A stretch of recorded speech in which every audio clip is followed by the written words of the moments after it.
Tadi selepas ada perjumpaan yang pertama dengan orang-orang asli yang kita masuk ke kampung-kampung, orang asli secara tidak langsung kerana asalnya hanya nak melawat, nak membuktikan ada tidak pembalakan di lodging, ya. Kerana ikut pengarah Jabatan Hutan Negeri Kelantan, mungkin dia belajar daripada tok-tok guru dia, daripada esko-esko PAS, dia buat satu alasan yang sangat menarik perhatian. Kalau ada pelajar-pelajar universiti di sini pada malam ini, saya cadangkan dia buat tesis, iaitu banjir yang berlaku di lodging baru-baru ini adalah disebabkan penanaman sayur, ya, dan tidak ada kena-mengena sama sekali dengan pembalakan, kerana tidak ada pembalakan sama sekali di lodging. Masya Allah. Jadi saya tak berapa nak percaya, ya, bukan tak percaya pada pengarah perhutanan, tapi oleh kerana dia berguru dengan orang yang saya tak boleh nak percaya, maka saya pergi sendirilah pagi tadi. Masuk ke sana, didapati pembalakan yang masih rancak lagi. Bahkan kata orang kampung tu, malam hari lepas polis buat roadblock pukul 8 malam, lori balak pun akan berpusu-pusulah membawa balak keluar daripada bumi Kelantan.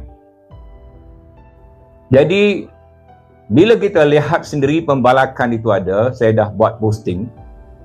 Saya bagi 2 dulu lesen, ya, di Matau. Kalau ada keperluan nanti kita bagilah lesen tambahan yang kita dapat rakamkan, ya. Alhamdulillah, untuk makluman rakan-rakan saya sentiasa berjimat dalam melepaskan info saya. Kalau ada 100% info, saya hanya biasa lepaskan 30 hingga 50%. Tapi kalau ada canggahan yang memerlukan lipatan balik, maka saya akan tambah info tersebut. Buat masa ini, kita bagi 2 info di mana syarikat pembalakan sedang berjalan. Dan namanya indah-indah belaka. Salah satu nama tu Nur Cahaya Resources. Nur pun cahaya, cahaya pun nur. 2 kali nur, 2 kali cahaya. Resources lagi, gabung di antara Arab dengan Inggeris. Ya, nasib baik ada Arab, ya, kerana saya pergi ke satu ladang musang king yang terbesar, Sindian Group, ya, kerajaan negeri kerjasama dengan Henan di bawah Sindian Group. Kita pergi ke kebun itu, saya tanya diri saya sendiri, ini di Guangzhou ke di mana? Pasal signboard papan tanda itu hanya ada dalam bahasa Inggeris dan bahasa Mandarin. Bahasa Melayu tak wujud. Mungkin kerana tak ada pelanggan Melayu pergi beli kebun musang king di situ. Yang hendak di kempen adalah orang-orang dari negara China ataupun yang reti bahasa Inggeris. Saya teringat kempen Perdana Menteri. Ya, Perdana Menteri tak boleh berucap, minta maaf. Tak suka berucap, ya. Saya tarik balik kenyataan saya tadi. Dia bukan tak boleh berucap dalam bahasa Inggeris. Dia memang boleh berucap dalam bahasa Inggeris sama lancar dengan Datuk Tuan Ibrahim. Ya. Dua-dua lancar dalam bahasa Inggeris. Tetapi mereka ini semangat patriotik, memperjuangkan bahasa Melayu di peringkat antarabangsa, bercakap di medan antarabangsa, pentas antarabangsa dalam bahasa kebangsaan. Ya, tiba-tiba papan tanda musang king di Gua Musang dalam bahasa Mandarin dan bahasa Inggeris, tak ada satu patah dalam bahasa Malaysia. Dan berlaku itu di lodging di Kelantan, by Muslim First. Ya, dasar dia. Ya, banyaklah benda-benda yang pelik dalam negeri kita ni kalau kita suka mengambil berat, memerhati apa yang berlaku dalam negeri kita. Baik, Sindian Group ini panjang pula cerita dia, lain masa kita akan cerita. Dan kalau yang penting, pembalakan tadi berlaku di kawasan aliran hulu sungai yang membawa kepada banjir. Kawasan banjir di lodging yang naik di atas gunung banjir di kawasan Bukit Bukau itu adalah satu perkara yang pelik kerana dalam bulan Jun bukan bulan Disember banjir berlaku sehingga lori dan kereta tak boleh lalu selama 5 jam. Kita pun melawat kawasan banjir itu dan sungai sebelahnya, dan kawasan konsensi balak yang dua tadi adalah memang di hujung ataupun di ulu daripada kawasan banjir tersebut. Jadi bolehlah kita mengesahkan bahawa banjir itu adalah kerana balak, bukan kerana sayur. Jadi saya bagi pihak sayur-sayur minta pengarah hutan tarik balik fitnah ke atas sayur-sayur. Ya. Sayur-sayur tak ada kena-mengena dalam hal ini. Adalah kesalahan sayur, nanti kita bincang semula. Tapi tidaklah sampai sayur itu menjadikan banjir. Yang nak buat tesis tadi buatlah ya. Tapi simpelnya adalah ini adalah kong kali kong. Ya, kong kali kong. Kong kali kong ni apa makna? Ya. Maknanya cuba mengelirukan masyarakat. Cuba membuat kenyataan-kenyataan tak masuk akal. Macam kita semua ni tak belajar di sekolah semua. Jadi kenapa ini berlaku?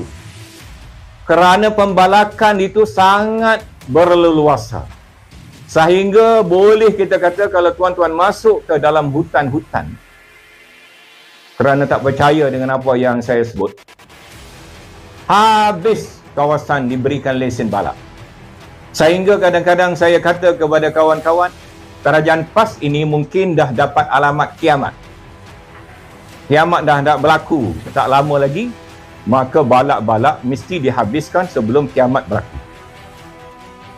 Tak ada hari dah. Ya. Tetapi kepada orang ramai yang tak tahu menahu cerita, dia angkat kertas, tengok balak kita, hutan simpan kita terbesar di Semenanjung, 626,000 hektar. Ya, 1.5 juta ekar.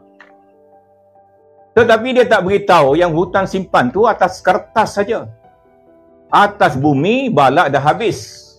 Lebih dahsyat daripada membalak ikut catuan tebangan balak yang biasa. Dan ini dilakukan dalam hutan simpan, lepas diberikan balak tebang habis, diberikan pula hak milik tanah. Ini yang datang saya nak berucap di depan para peneroka ni. Tadi para peneroka jumpa saya di Kesedain, pakcik-pakcik daripada Kesedar, daripada Felda, macam nak menangis ya. Macam-macam kisah. Kisah yang pertama adalah tak ada hak milik. Ya, tanah tak ada geran. Berapa luas? Tapak rumah 250 ekar.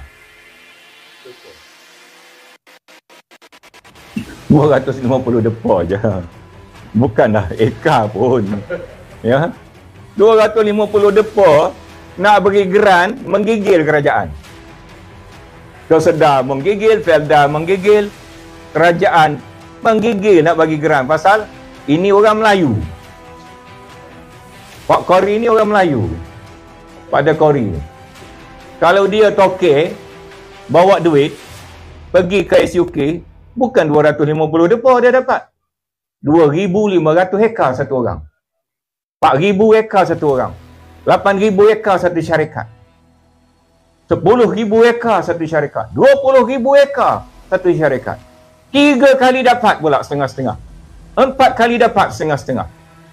Pada Kori ni, dia bernasib malang kerana lahir sebagai 03 anak Kelantan, miskin, tak ada duit. Kalau dia lahir di Johor, 01 atau 04, bawa duit pakai guni, 5,000 ekar pun boleh. Senyum saja, sign. Tak ada gigil-gigilnya. Yang pakcik Kori ni, tadi yang agropolitan, ataupun tadi ada serah memorandum pada saya, yang kena halau daripada agropolitan pasal miskin, beranak di Kelantan, padan muka.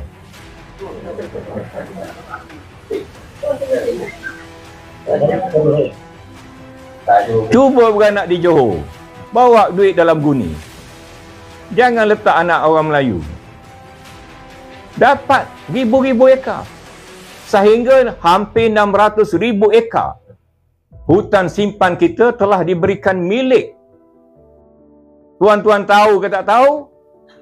Datang pula cerita anak-anak penderoka Felda ni usahakan dapat tambahan 5 ekar untuk generasi kedua, ketiga. Nak dapat tapak rumah pun kerajaan tak boleh adakan tanah. Tak ada tanah. Pasal ini tanah hutan simpan. Tak boleh bagi. Hutan simpan kena jaga. Suci hutan simpan ni. Ya.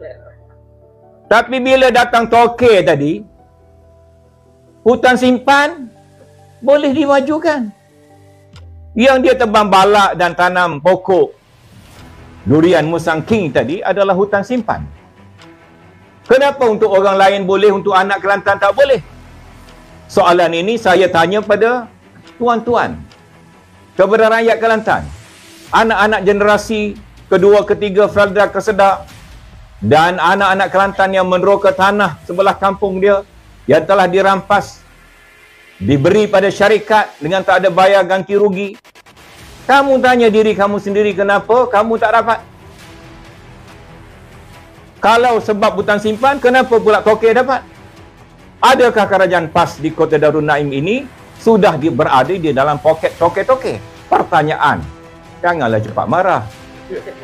Nanti kena jual. Ya, saya tanya saja. Bapa marah ke? Saya tanya bapa, adakah bapa Tokek ni, Esko Menteri Besar Timbalan Menteri Besar Kelantan ni sekarang ada dalam poket Tokek?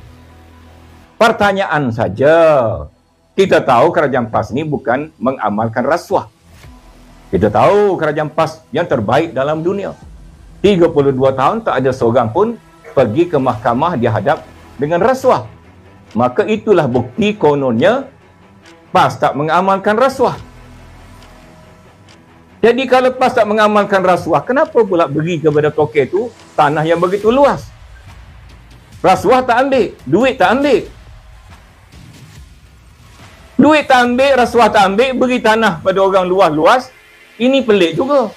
Murah tak kena tempat ni. Ya, duit tak ambil, rasuah tak ambil. Pelik juga ni. Ini hebatnya kerajaan PAS Kelantan.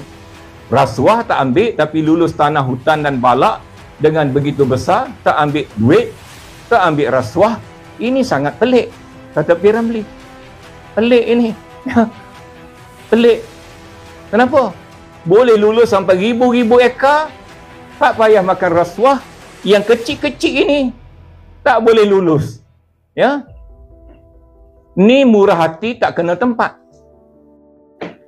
Pasal mereka kata mereka tak makan rasuah, tak ambil duit komisen, tak suka ambil duit-duit orang. Semua bagi kerana ikhlas. Enta minta ana bagi, enta gomo ana gomo. Ya? Jadi tolonglah fikir tuan-tuan. Tidak semestinya bila tak pergi ke mahkamah kerana pandai simpan, maka tidak berlaku rasuah. Tak mesti macam itu. Ya, tak mesti. Kalau dah kenyang, tak makan nasi, mungkin dia makan roti canai. Tak. Jadi tak menasabah kenyang dengan tak makan. Mesti ada sebab kenapa dia kenyang. Jadi tak pergi mahkamah pun sama. Tak mesti kata dia bebas daripada rasuah. Tak apalah, yang tu kita serah pada Allah SWT. Dan cuma kalau kita dapat ambil alih kerajaan Kelantan, saya jamin kerajaan yang disokong oleh Selamatkan Kelantan atau Save Kelantan akan buat siasatan terperinci dan kita akan dedahkan perkara ini. InsyaAllah tidak lebih daripada 3 bulan kerajaan baru mengambil alih Kota Darul Naim.